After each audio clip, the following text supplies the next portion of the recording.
हाय, मैं इंजीनियर प्रदीप पटेल आपका अपने YouTube चैनल ज्ञानपुर में स्वागत करता हूं। और आज जो हमारा टॉपिक रहेगा उस पर हम लोग बात करेंगे, वायु पर बात करेंगे और वायुमंडल पर बात करेंगे। इसके बाद हम लोग वायु दाब पर बात करेंगे और वायु दाब पेटी पर बात करेंगे। और इसके बाद इसमें जो एक आता है बिट्स टॉपिक, इस पे बात करेंगे। तो ये 3-4 टॉपिक हम लोग इसमें कवर करेंगे और यहाँ से मोस्टली क्वेश्चन पूछे जाते हैं इन सारे टॉपिक से। इनमें जो ये 3-4 टॉपिक आपको बताया कि एक नए क्वेश्चन यहाँ से बनता है। तो हम लोग बात करेंगे, सबसे पहले जो है तो हम लोग बात करेंगे वायु, उसका परिचय, इस पर बात करेंगे। तो देखेंगे क्या क्या। सबसे पहले आपको बता देना चाहेंगे कि आपको बताया जाता है कि आज से 4.5 बिलियन ईयर्स पहले क्या थी, धरती आग का गोला थी, धीरे धीरे ठंडी हुई। और इसके बाद जब ठंडी होनी शुरू हुई तो इसके ऊपर जल बना, और जब लार्ज अमाउंट में वाटर अर्थ पर फैल गया तो इससे जलमंडल बना। और इसके बाद जो है इसी में क्या है, जब ये आग का गोला थी और ठंडी हुई तो इसी पर क्या है, थल का प्रादुर्भाव हुआ।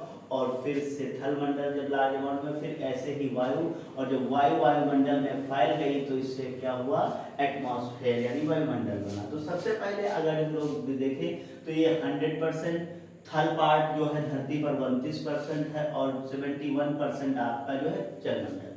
क्लियर। तो सबसे पहले अगर जो हम लोग बात करेंगे वायु, क्योंकि वायुमंडल किससे बना है, वायु से। तो एक आप लोगों ने खूब देखा होगा जब हिंदी की बात की जाती तो उसमें वायु के पर्यायवाची वगैरह आता है।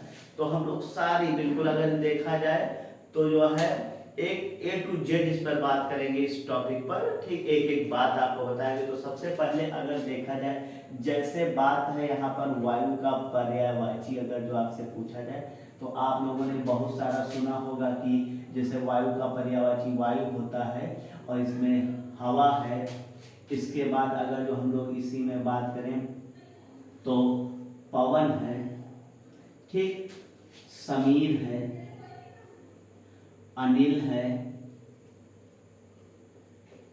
मारुत है, ठीक। ये सब फेमस चीज है इतने चीजों में। और हाँ, एक और सुना है वात, वात माने हवा होता है, बस इतना। अब और हम बताएंगे, अगर जो आपको नहीं पता तो एक एक चीज नोट करेंगे, देखेंगे। जो आप वात है, वायु है, इसका एक और पर्यायवाची है वायु का, तान माने भी क्या होता है, हवा होता है। अगर देखा जाए, ठीक, तो जो ये पवन है इससे एक शब्द बना प्रवात, ठीक, इसी से शब्द एक और बना पवमान। क्या बना, पवमान। ठीक, जो ये समीर है इससे शब्द बना समीरन। क्या बना, समीरन बना। क्लियर। और इसके बाद अगर देखा जाए इसी में एक और शब्द मिलता है प्रभंजन, ठीक, और गांव देहात में कहते हैं बयान। क्लियर। और आपको एक चीज पढ़ाई जाती है गैस के बारे में, तो कहते हैं कि हवा जो है स्थानीय रहती और हर जगह वो विद्यमान है। उसको एक शब्द कहते हैं व्याप्त। क्या कहते हैं, व्याप्ति कहते हैं। व्याप्त माने क्या होता है, हवा होता है। क्लियर है बात। तो यहाँ से अगर देखा जाए हम लोगों ने कितने, वायु, हवा, पवन, समीर, अनिल, मारुत, वात, तान, और फिर है प्रवात, पवमान, ठीक, और समीरण, प्रभंजन, बयार, और जो है बयार, बयार और ब्यार। ये सब किसके पास। एक और चीज आपको बता देना चाहेंगे, देखिए जो वायु है इसमें ऋग्वेद के बारे में जब पढ़ते हैं लोग तो वहां पर देवताओं की चर्चा होती, तो उसमें एक बताया गया था कि एक मातृश्वा थे, ये हवा के पिताजी। तो अगर देखा जाए मातृश्वा माने भी क्या होता है, हवा होता है। क्लियर है बात। तो ये सारी चीजें अगर देखा जाए किसके पर्यायवाची हैं, हवा आप याद कर लेंगे, बहुत इंपॉर्टेंट है, कभी कभी हिंदी में आता रहता है। ठीक, अगला हम लोग बात करें, अगर देखा जाए वायु, तो जब वायु पूरा है, इसका संगठन है, ठीक, और उसके संगठन से क्या बना हुआ, वायुमंडल बना है। तो अगर आपसे पूछा जाए इसका पर्यायवाची जो था हवा, हवा क्या है, तो आपको एक ही शब्द जानना है, मिश्रण। ठीक, और किस प्रकार का, डिफरेंट टाइप ऑफ जो है मिक्सचर, यानी गैसों का ये क्या है, मिश्रण है। अगर जो हम लोग बात करें कि वायुमंडल में कौन कौन सी जो है गैसें मिली हुई हैं, ठीक, कौन कौन सी गैसें मिली हुई हैं, तो सबसे पहले हम लोग बात करेंगे नाइट्रोजन। किसकी बात करेंगे, नाइट्रोजन की, ठीक। और ये अगर देखा जाए तो 71%। दूसरा अगर जो बात किया जाए ऑक्सीजन, ऑक्सीजन ये 21% है, क्लियर। तीसरा अगर जो हम लोग बात करें इसी में अन्य गैसेस, अन्य गैस, ठीक, अदर गैसेस, अदर गैस, ठीक, इसमें देखेंगे तो ये है 1%। जो आप अदर गैसेस जानते हैं तो इसमें से देखेंगे कौन कौन सी अदर गैसेस हैं। जैसे बात किया जाए आर्गन, क्या बात किया जाए, आर्गन अदर गैसों में, तो आर्गन 0.93%। दूसरा है कार्बन डाइऑक्साइड, कार्बन डाइऑक्साइड ये है CO2, तो 0.03%, क्लियर। इसके बाद है इसी में नियान,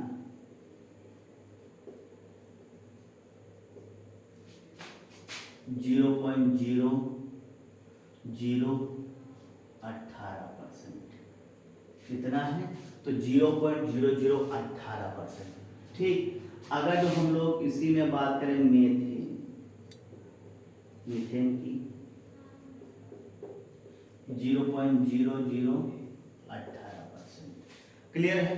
अगर हम लोग बात करें इसी में, ठीक, हाइड्रोजन की, हाइड्रोजन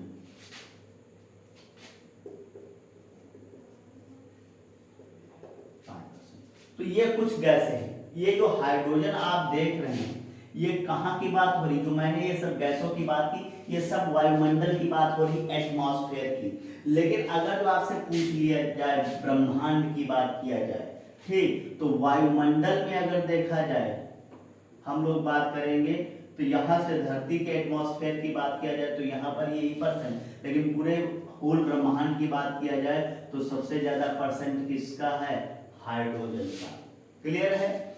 अब हम लोग बात करेंगे, ठीक, तो अगर देखा जाए ये सब अन्य गैसेस हैं हवा में शामिल। अब हमको इसमें से जानना क्या है, हम लोग इसमें पढ़ेंगे जो है वायु के जो है टॉपिक्स में, तो हम लोग यहाँ पर देखेंगे जो वायु है और वायु प्रदूषण और उसके कारक के बारे में, ये सारी चीजें हम लोग पढ़ेंगे और इसकी गतियों के बारे में पढ़ेंगे और ये सारी चीजें यहाँ पर देखेंगे। तो सबसे पहले अगर जो हम लोग बात करें इसी में कि जो वायु है इसमें कारक कुछ इन्वॉल्व है, ठीक, कौन से कारक हैं और ये कारक किस टाइप के हैं, हमारे पर्यावरण को लाभ पहुंचाते हैं या हानि पहुंचाते हैं, इस सब बातों टॉपिक पर बात करेंगे।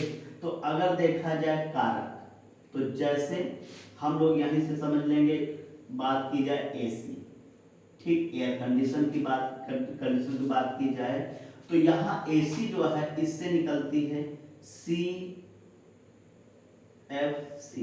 इसका पूरा नाम होता है क्लोरो फ्लोरो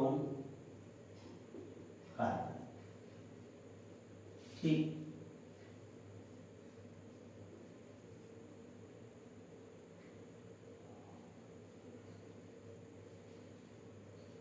ठीक, अगर देखा जाए व्यक्ति, बहुत आदमी लग्जरियस लाइफ जी रहा है, एसी के साथ फ्रिज का प्रयोग करेगा और यहां से निकलती है HFC, ठीक,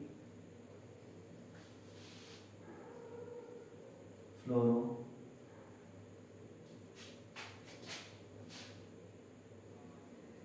कार्बन, हाइड्रो फ्लोरोकार्बन, ठीक है। अगर देखा जाए वो वाहन का प्रयोग करता है बड़े पैमाने पर, व्हीकल्स का, कल कारखाने चला रहा है और यहाँ से बड़े पैमाने पर निकल रही है CO2 यानी कि कार्बन डाइऑक्साइड।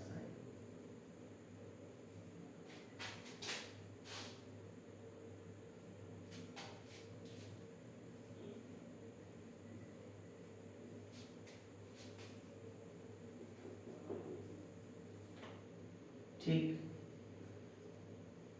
कार्बन डाइऑक्साइड ये।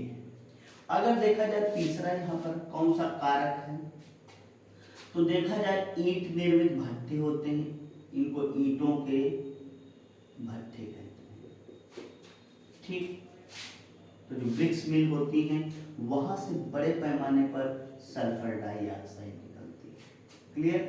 इसके बाद अगर हम लोग देखें, जब गर्मी का सीजन होता है या ठंडी का, तो ठंडी में इंसान अंगीठी का प्रयोग करता है, हीटर का प्रयोग करता है, और यहाँ से निकलती है कार्बन मोनोऑक्साइड। ठीक, अगर देखा जाए जब फार्मर होता है वो कर्षण क्रियाएं करता है। ठीक, क्या करेगा, कर्षण क्रियाएं, तो वहां से भी अगर देखा जाए तो निकलते हैं धूल कण।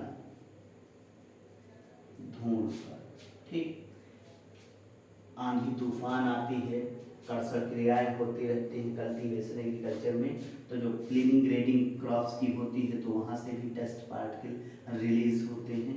तो जो ये सारे फैक्ट्स हैं, ये सब क्या है, कुछ कारक हैं जो हवा में अगर देखा जाए तो जो हवा है उसके रासायनिक, क्या है, रासायनिक और भौतिक जो स्ट्रक्चर है, ठीक, रासायनिक और भौतिक जो संरचना है उसकी, या गुण कहेंगे, ठीक, में अवांछनीय परिवर्तन करते हैं। क्लियर।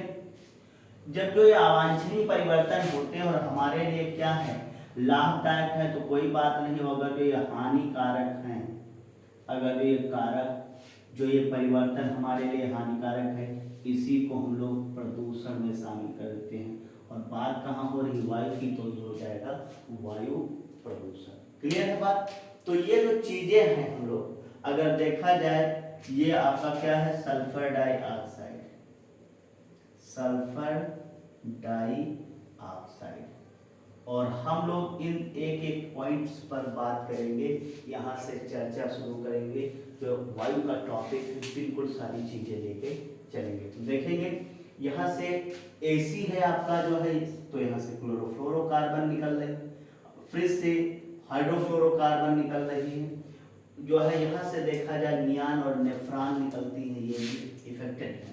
इसके बाद कारखानों से कार्बन डाइऑक्साइड और ईंटों के भट्ठों से सल्फर डाइऑक्साइड, अंगीठी हीटर से कार्बन, और फिर ये धूल के कार्बन। ये सब चीजें, ये कारक क्या करते हैं, हवा के रासायनिक और भौतिक गुणों में परिवर्तन कर दे रहे हैं, अवांछनीय। ठीक, तो अनडिजायरेबल चेंजेस इन केमिकल और फिजिकल प्रॉपर्टीज ऑफ गैसेस।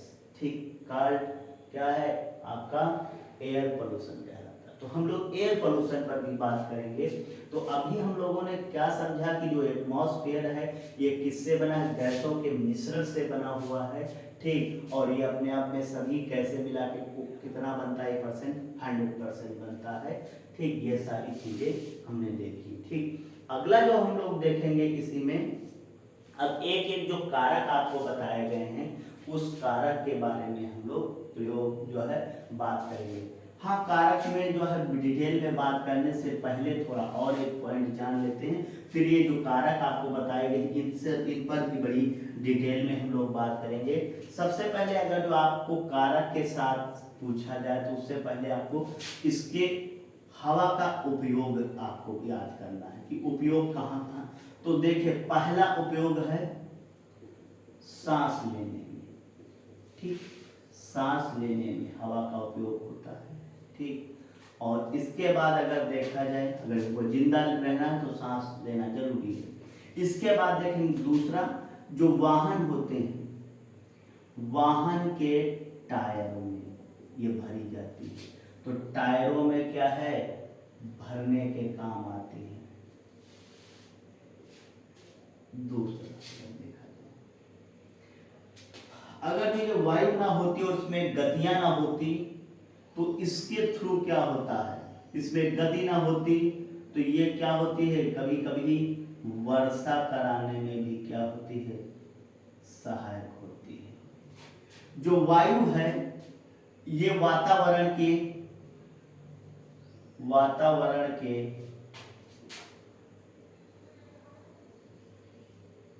तापमान को संतुलित करती है, यानी कि जो वातावरण का टेम्परेचर है ये भी काफी हद तक क्या है, उसको बैलेंस में रखती है। ये इसका काम है। क्लियर है। इसके बाद देखेंगे जो पौधे हैं तो उनमें, पौधों में क्या होता है, फल होते हैं, बीज होते हैं, उनके फॉर्मेशन में उनको कहते हैं प्रकीर्णन। क्या होता है, प्रकीर्णन, यानी कि उनके फॉर्मेशन में क्या है ये।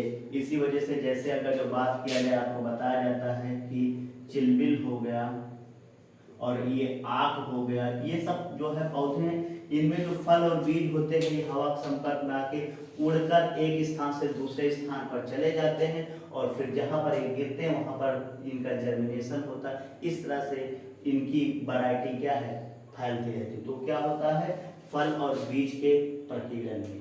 ठीक। और अगर जो हवा ना होती तो फूलों, पौधों में अगर देखा जाए, फूलों में जो है परागण की क्रिया नहीं होती। किसकी क्रिया नहीं होती, परागण। क्या होता है, आपको बायोलॉजी में बताया जाता है कि जब जो है पुष्प में परागकण होते हैं वो एक फूल से दूसरे फूल पर जाते हैं, ठीक, तो उसी को परागण कहते हैं। तो जो है परागण की क्रिया में सहायक, परागण की क्रिया में सहायक। क्लियर।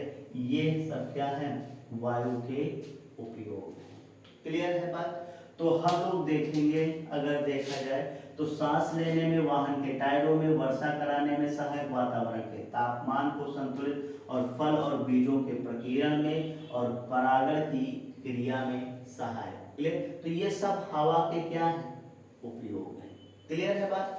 इसके बाद देखेंगे तो जो है हम लोग बात किस पर करेंगे, अब कारक पर बात करेंगे। और एक एक चीज है जो ये कारक हैं जो हमारे जो है हवा में अवांछनीय परिवर्तन कर रहे हैं, तो उस अवांछनीय परिवर्तन करने की वजह से अगर देखा जाए कि जो वायु है वो पोल्यूटेड होती है, उसके ऊपर कौन कौन से परिवर्तन हो रहे हैं। तो जैसे परिवर्तन कौन कौन से होंगे वो देखेंगे हवा में परिवर्तन कारक के थ्रू।